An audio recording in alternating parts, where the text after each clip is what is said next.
Hi, welcome to video blog 21, and this is called Why Don't You Send Them an Offer? So over the last few episodes we've been talking about crafting your message. What's the perfect message to reach the people you want to come to your class?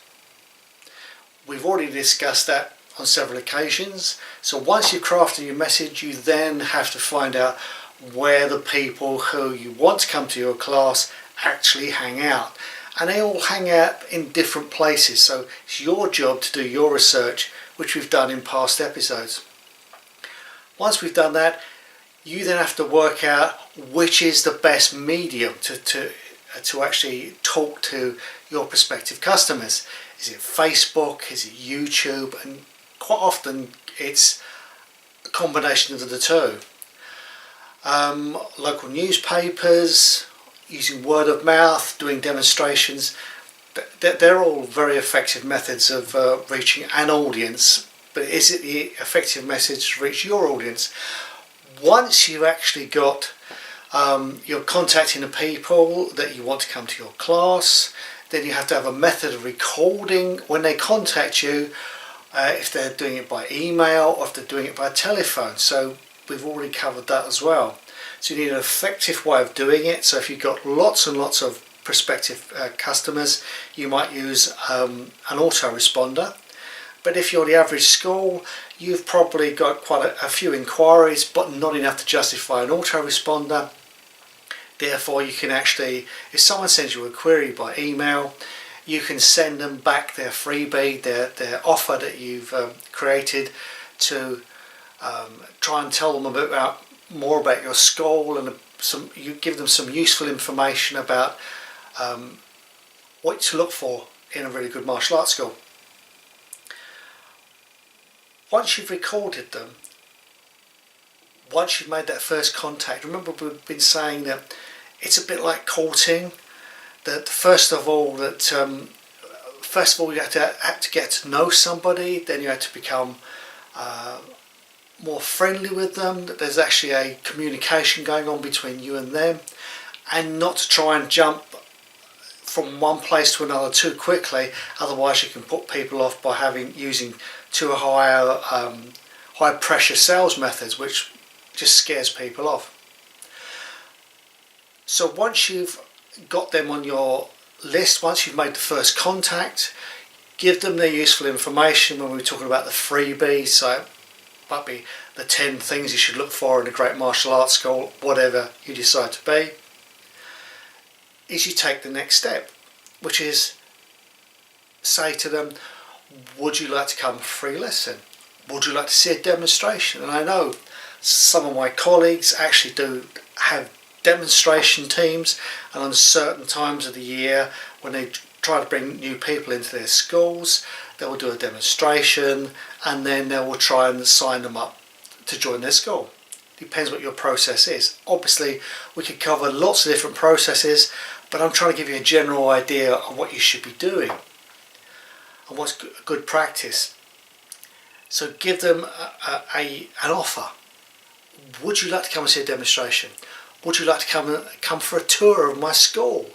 Would you like to come and see a lesson going on, and I'll tell you what's going on and I'll introduce you to people, which gives you the opportunity to say hello, actually shake hands with them, show them that you're a decent human being and you're very skillful at what you do, show them your testimonials, show them what your school looks like, how clean it is, what great facilities you have, how nice your assistant instructors are, how effective what you're doing is, but generally personalise it. Once you've got them in your school, you can then show them what you can do. You can use your charm on them, and once you know someone, it's much harder to say no than it is at a distance than when you don't actually know them. So the next step is get to know them, make them an offer, a tour around your school, especially for lessons going on. Get them to talk to people who are already in your school. Try and make them part of the school, at least take the first steps. So once the people feel comfortable, once they realise that you're a decent human being, they're going to get great benefits from your school. So constantly stress the benefits. Don't talk about the features, but the benefits. People don't come because you're a great champion. They come because you can give them something that they're after. It might be they want to lose weight, or maybe it is, which is effectively they want to be more attractive. They want to be fit, they want to be healthier, they want a really good social engagement with you, and that's really important. If your school has got a really strong social element to it, you not only tend to get people, you also tend to keep them as well, because people go where their friends are. And if you can get people signed up in your school and the school is very friendly, you've got a decent social life as well attached to it, then they will tend to stay. That's really important. Okay, so either a freebie, so they get a free lesson, a free tour around your school, a demonstration, and once you've done that, if you could send people a free e-zine every week or something similar, just to keep them in touch. They might not say yes straight away. It may be several times they'll see your adverts, or they'll read your posts, or they'll see a video. They reckon in marketing, they reckon it's about 7 touches, they call it, or 7 times they'll see something associated with you. And only then may they decide to come and take you up on your offer.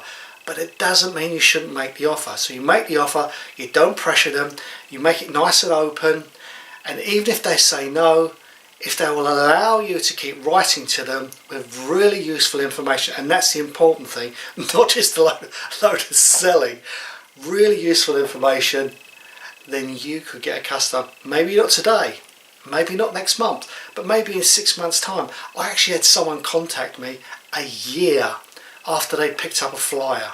They'd been walking around with my flyer for a year before they decided to act, and they became one of our students. Amazing, isn't it? You have a really great week, guys and gals. Try and put into practice what we've been teaching, because the people who actually act and do it are the ones who actually succeed. Go for it. I'll see you next week. Have a good one. Bye.